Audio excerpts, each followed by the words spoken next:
2026 সালে সরস্বতী পুজো কবে পড়েছে তার পূর্ণাঙ্গ সময়সূচি আমি এই ভিডিওতে জানিয়ে দিলাম।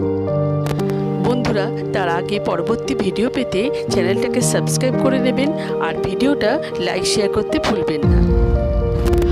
আর কোনো কিছু তথ্য জানতে হলে কমেন্ট বক্স তো রইলই।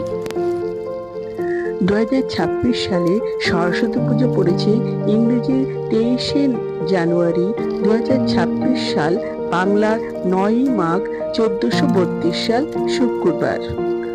সরস্বতী পুজোর পঞ্চমী তিথি শুরু হবে 23শে জানুয়ারি 2026 সাল শুক্রবার রাত 1:34 থেকে। পঞ্চমী তিথি থাকবে 24শে জানুয়ারি 2026 সাল শনিবার রাত 12:24 পর্যন্ত। আমার আজকের ভিডিওটা এখানেই এই পর্যন্ত শেষ করলাম।